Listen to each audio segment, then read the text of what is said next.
Ah, Hal. Are you going to the meeting with Margrave Jobst as well? I am. What about Istvan? I assume... That we didn't catch him? No. Because if we had, you'd be the first one to know. Have no fear. We'll get him eventually. I hope you're right. Anyway, let's go and see what Jobst wants from us.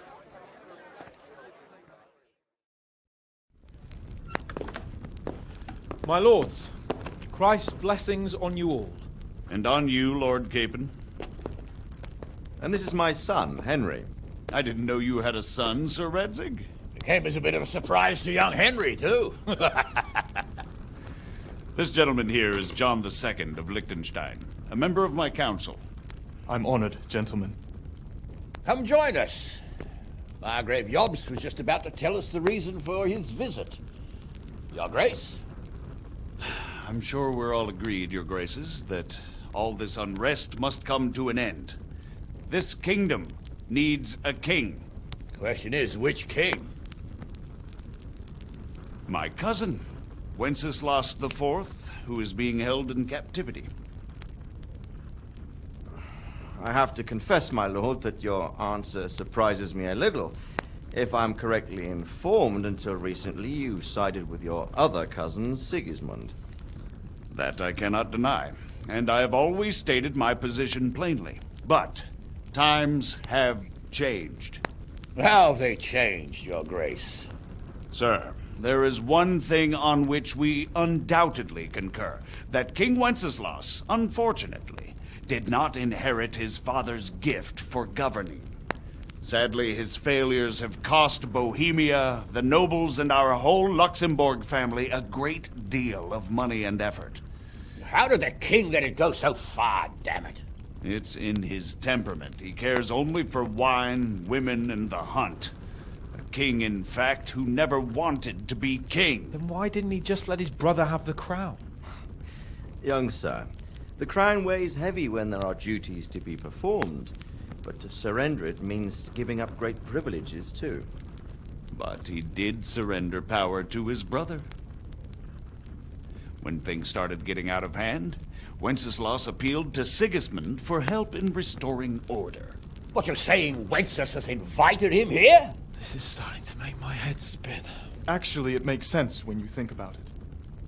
Sigismund wanted to re-establish the power of the whole House of Luxembourg. He thought if he helped Wenceslas win the imperial crown, in return his brother would help him become the king of the Romans, and leave the actual reign of Bohemia and the empire to him. Sigismund would govern, while Wenceslas could carry on doing what he was best at, enjoying the life of the imperial court.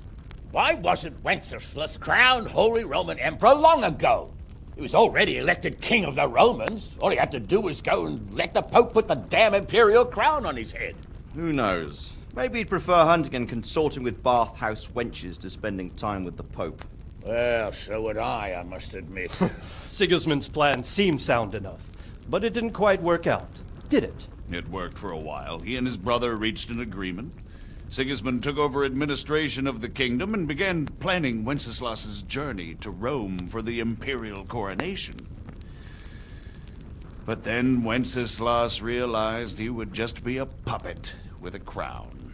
I must say, Margrave Jobst, Wenceslas and Prokop behave rather like naughty children in need of a good clout about the ears. Sigismund would agree.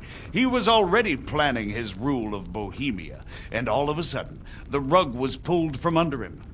I'd say he lost his patience and decided he'd drag Wenceslas to the coronation kicking and screaming if he had to. Just like a naughty child, as you say. So he abducted him and your brother Prokop too, if I heard correctly.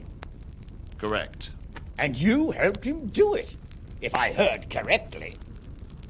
Yes, your graces, it's true. I was there when Sigismund abducted Prokop. I thought everything could somehow be settled, that we could make my brother see sense. But Sigismund just wanted to put an end to the dispute once and for all, whatever the cost. There was nothing I could do to stop him. And that's one of the reasons why I'm here. The worst of it is that it was all for nothing. Instead of putting a stop to the revolt, it escalated it, and the result is this chaos we have today. That's true enough, sir. But I must admit now, I'm not sure what your position is. The king is incompetent, but we must protect him? The simple truth, gentlemen, is that for all of Wenceslas's faults, we have no one else. So we'll have to make do with his idleness. People like him, though. But what can we do now? Sigismund has the League of Lords behind him. Otto von Bergolf, Heinrich von Rosenberg. The situation has gotten completely out of control. Now even the nobles of the League of Lords are realizing that Sigismund wasn't the right choice. So now Bergolf is on your side. Are we to assemble an army together with him and face Sigismund on the field of battle? We're not in Hungary now. Such affairs may be settled elegantly, without unnecessary hostilities or expenses. I have negotiated an alliance with the Hungarian bishops, the Polish, and of course the Czech nobility, against Sigismund. Every day he is losing the ground under his feet, and that's why I need your help too. What kind of help, though?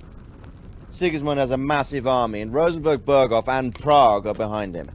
Do you have an army you could face him with? But that's not what I mean at all. There's been a revolt against Sigismund in Hungary, partly due to my efforts, and now he'll have to choose whether he wants to gain the Bohemian crown, which is a very risky enterprise, or hold on to the Hungarian one. He can't have both. And there's a tough struggle awaiting him in Hungary. I'm not sure he'll win, and Rosenberg and Berghoff know it too. They're not stupid. If the Bohemian nobility stands together, they will turn. We are men of little consequence, Margrave. Radzig here lost everything because of his alliance with Wenceslas. Sir Divish came within a hair of the same fate. Even Rattay is defenseless against Sigismund and the League of Lords. What's more, Your Grace, King Wenceslas languishes in captivity in Vienna. He can't rule too well from there. And what do you propose?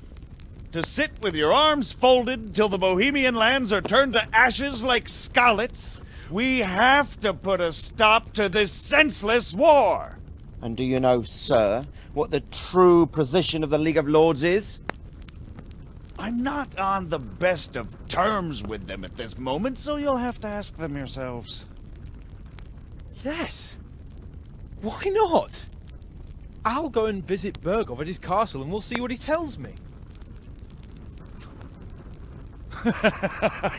You know, that's not such a bad idea, young sir. True.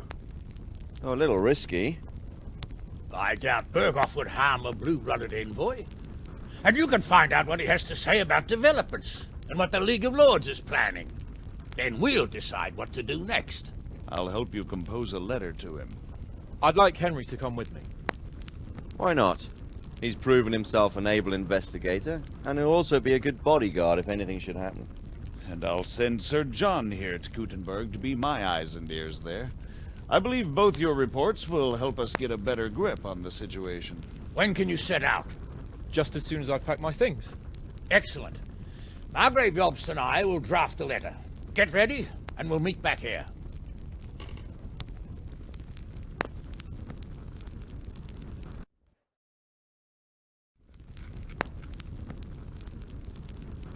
I believe we have written it well, gentlemen.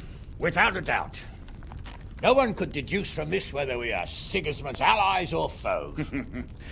I must travel back to Brno now, but soon I will go to Brandenburg and I will stop here on the way back. By then, Sir Capon should be back and we can discuss how to proceed. Right. Before you leave, my lord, there is one thing that gives me no rest.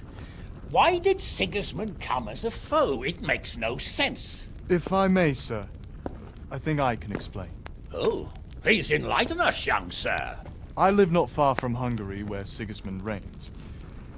It is a savage country, and the constant war with the Turks has hardened the people. They need a monarch with an iron hand. So when Sigismund felt the wind of revolt, he reacted as he would at home. Only what works on the Hungarian nobles does not work here in Bohemia. Bringing order is one thing, but slaughtering and pillaging with a horde of barbarians quite another. What purpose does that serve? But Sigismund did give the Bohemian nobles a chance to take his side. It was only when they refused his ultimatum that he lost patience and took to the sword. As for the barbarians, he could afford nothing better. The Hungarian nobility would gain nothing from joining his campaign in Bohemia. He didn't have enough coin for a regular army, and so he recruited the Cumans. What he does not pay them, they make up for in plunder. But in the end, he didn't have enough to even satisfy the Cumans. That's why he raided Kuttenberg and Skalitz. He wanted the silver. That makes sense.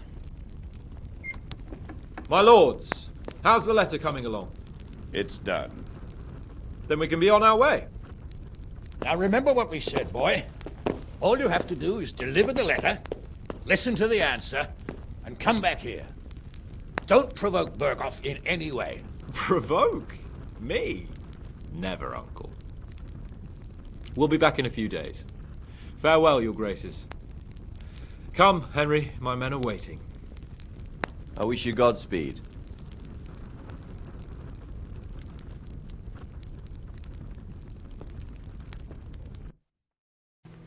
So, can we set off now, Henry? Of course. I can't wait. So, to horse! The Lord of Berghoff is bound to be waiting as eagerly.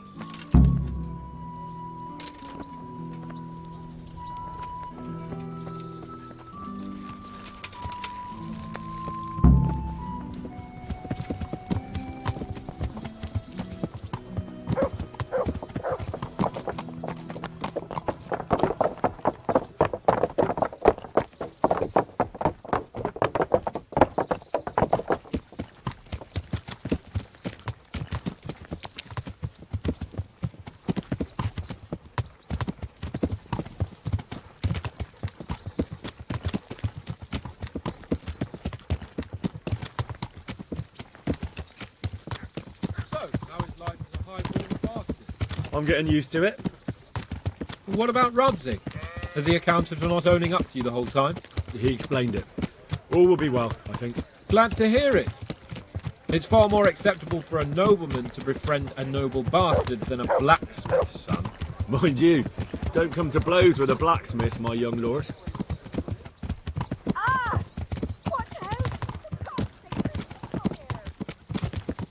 What do you think about Sir Jobst and his plan? Well, I admit all the scheming has me a little lost. I thought Sigismund was the devil, Wenceslas a martyr, those on his side the heroes, and those against him the villains. I believed we'd rescue the king and all would be well again, but now it looks a lot more complicated. Exactly. I didn't expect the noble lords to be as noble as the angels, but I hadn't expected such a sewer. They behave like children. I can't fathom how after all this backstabbing they're somehow still on speaking terms. I don't know either. Beggar's belief.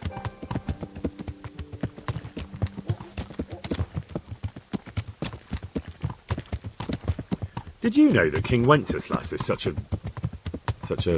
Feckless drunkard? Not really. And to be honest, I'm not sure I wanted to know. I slept better believing my fate was watched over by a wise and powerful monarch. So did I. What a dismal world when you can't keep trust in your own king. On the other hand, times were better with him here than with him gone. Isn't that the truth?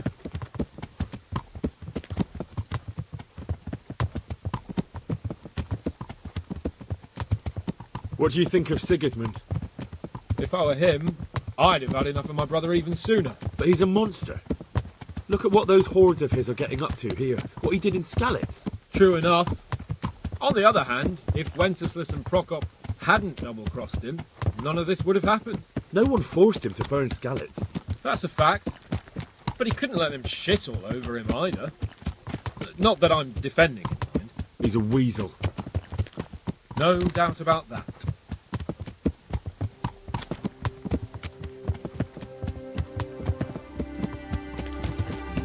Do you know anything about Prokop? Ha! Sir Hanush could tell you a thing or two about him. Why? Last winter, a certain Sir Jan Sokol of Lamberg, a well-known knight, or robber baron to some, tried to occupy the city of Iglau, which was on the orders of none other than Prokop. And what has that got to do with Hannes? Well, he was there with him. Of course, that's not something to brag about in front of Jobst. And what was it all about? They wanted to occupy a city that was on the side of the League of Lords, but despite there being several hundred strong, they didn't take it.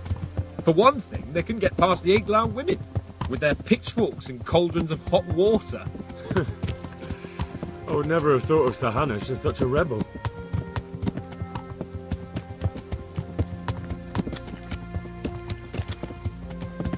And have you heard anything about Rupert of the Palatinate? A little. He can't manage even to wrest power from a king who doesn't much care for ruling and isn't fighting back. That doesn't seem like a man who has what it takes to rule. And that's all I need to know.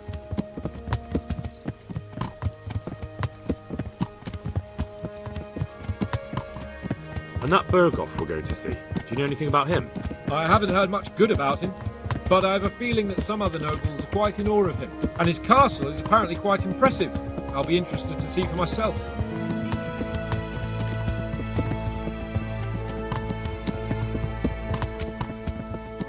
And what about the League of Lords? Wealthy, pompous. The king doesn't seem to like them much.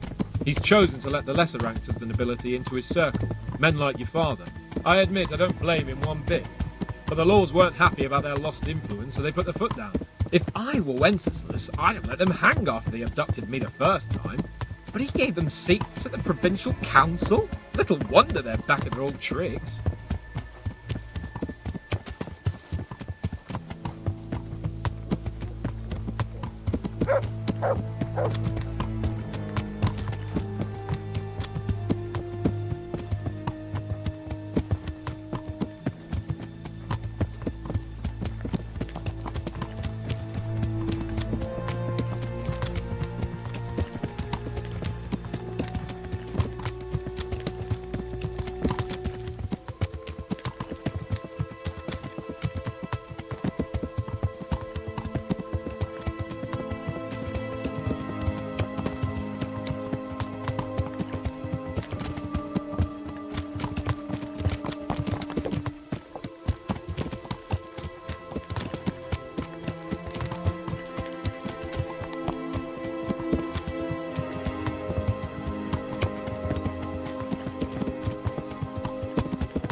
How about it, Henry? Can we go? Are you ready for this? Of course. At last I'll get to see more of the country and have a bit of an outing. Quite.